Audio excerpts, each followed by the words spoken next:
En la madrugada del 26 de abril de 1986, el bloque 4 de la central nuclear ejecutaba un ensayo para medir la inercia de las turbinas durante la caída de potencia.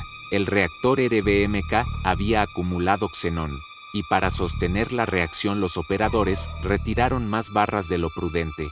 Aquella decisión dejó al sistema en una región inestable, sensible a cualquier variación.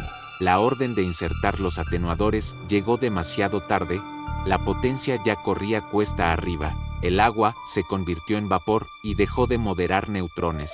El coeficiente de vacío positivo multiplicó la reactividad y, en segundos, una secuencia de golpes rompió ductos, levantó la tapa de acero y expuso grafito al aire. Los primeros equipos subieron creyendo que enfrentaban un incendio industrial. El resplandor que teñía el cielo parecía hermoso para quien no sabía, pero en realidad era radiación interactuando con el aire. Pripyat observó desde balcones, con niños y adultos comentando la luz azulada como si fuera un fenómeno pasajero. La información oficial tardó en reconocer lo extraordinario del accidente, y ese retraso dejó a miles expuestos sin precaución alguna. En la sala de control, operadores con manos temblorosas cerraban válvulas que aún respondían. La sala seguía iluminada y con indicadores encendidos, aunque el sistema real ya se había desintegrado. La hora 1:23:40 quedó inscrita como un hito fatal, recordatorio de que la seguridad no puede ser sacrificada en nombre del ahorro o la eficiencia. El ensayo de inercia había sido pospuesto durante horas. La mezcla de agendas apretadas, presiones burocráticas y orgullo técnico dejó a un equipo fatigado tomando decisiones en el tramo más delicado de la operación.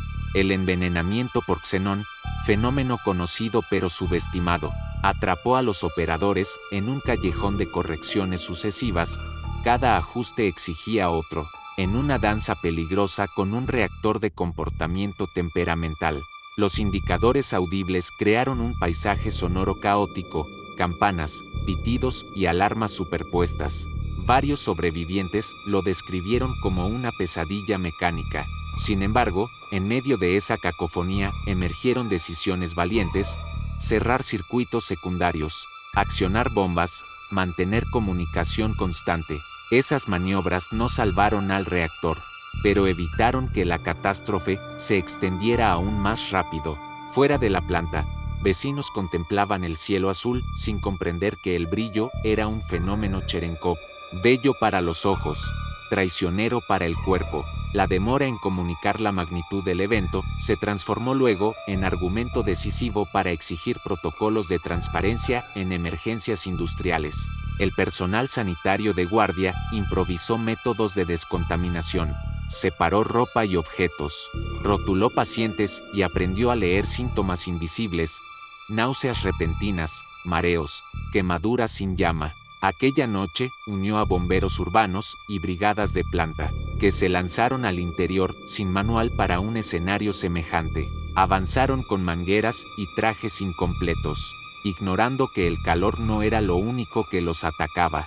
La investigación posterior reconstruyó el minuto histórico. La 1:23:40 dejó de ser solo un número cuando se convirtió en diagramas, secuencias y lecciones que hoy se repiten en aulas técnicas. Cada línea de registro explica cómo la inercia humana, tanto como la física, puede ser un riesgo. La cadena de órdenes y vacilaciones mostró que no basta la pericia individual, hace falta un sistema diseñado para resistir incluso los errores de quienes lo operan.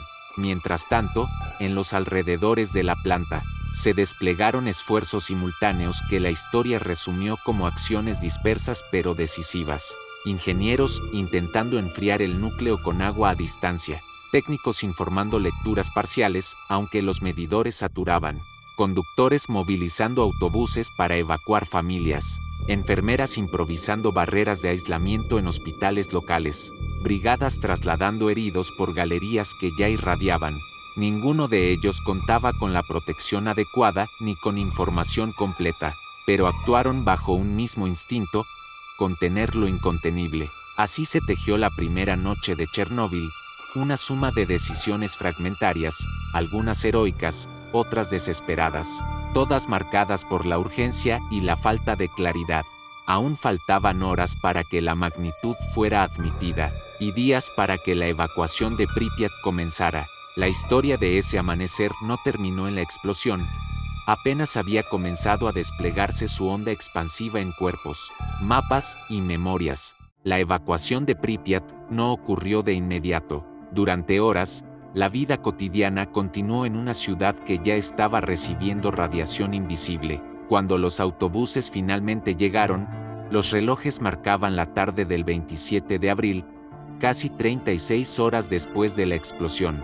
Las órdenes se presentaron como algo temporal, apenas 3 días de salida. Sin embargo, al subir al transporte, las familias dejaron juguetes sobre las mesas, ropa tendida en balcones, tazas de desayuno aún tibias y mascotas que quedaron tras las ventanas. Esa ausencia, congelada en objetos, se convirtió en una de las imágenes más dolorosas del desastre. Mientras tanto, helicópteros militares sobrevolaban el bloque destruido y arrojaban arena, boro, plomo y arcilla para sofocar la reacción y cubrir el núcleo abierto. Desde tierra, se organizó una de las operaciones más arriesgadas. 2 ingenieros y un técnico descendieron por galerías inundadas para abrir manualmente compuertas de drenaje. Su objetivo era evitar que el agua acumulada bajo el reactor se evaporara de golpe y provocara una explosión secundaria capaz de destruir otros bloques. Aquella misión, conocida como los buzos de Chernóbil, marcó el límite entre la catástrofe y la aniquilación regional.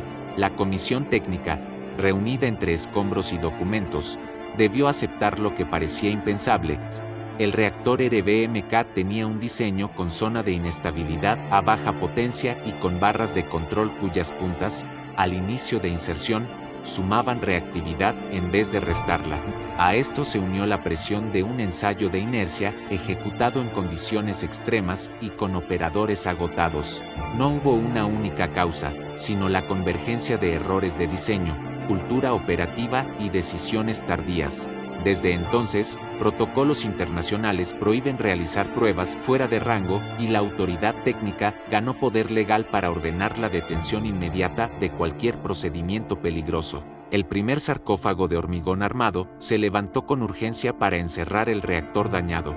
La estructura, montada en meses frenéticos, contenía pero no resolvía. Décadas después, una segunda cobertura de acero, la llamada nueva estructura de confinamiento seguro, se construyó para reemplazar al deteriorado escudo original. Así, la ingeniería aprendió que también las soluciones de emergencia deben pensarse a largo plazo y que la contención requiere revisiones constantes.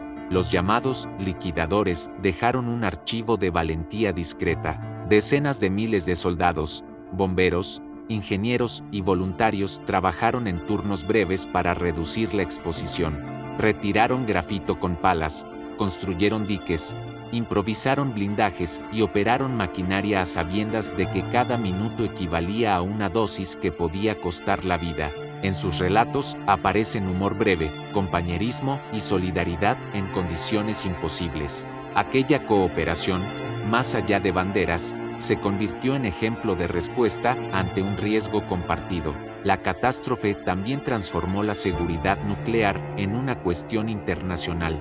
Convenios transfronterizos, simulacros conjuntos y protocolos de intercambio de datos surgieron directamente de la lección de 1986. La idea de que compartir el riesgo lo reduce dejó de ser un principio retórico y empezó a respaldarse con presupuesto y voluntad política. La transparencia, antes vista como debilidad, se convirtió en requisito indispensable para recuperar la confianza pública. Museos, memoriales y programas educativos mantienen viva la memoria. Paneles explican qué es un RBMK, qué significa coeficiente de vacío positivo y por qué un error en el diseño puede multiplicar la tragedia. La pedagogía no busca morbo, sino justicias, traducir tecnicismos al lenguaje común para que nadie quede excluido de la comprensión de lo ocurrido. La ciudad evacuada y los restos de la planta recuerdan que la ciencia y la técnica no son enemigas, pero sí requieren humildad y vigilancia. La evacuación de Pripyat se transformó en símbolo universal de la vulnerabilidad humana. Una ciudad joven, construida para alojar a trabajadores de la planta, quedó convertida en museo involuntario del abandono. Los columpios oxidados, los cuadernos en pupitres y los animales que nunca fueron recogidos hablan más que cualquier estadística. Chernóbil dejó una herencia múltiple: avances en ingeniería de contención, fortalecimiento de organismos internacionales, mejoras en la gestión de emergencias, pero también una memoria cultural que insiste en la prudencia. Allí donde un tablero muestre algo que no encaje, la reacción instintiva debería ser frenar, informar y proteger, no continuar para cumplir una meta. Si disfrutas conocer sucesos que marcaron la historia y dejaron lecciones para el presente, suscríbete y acompáñanos en las próximas entregas.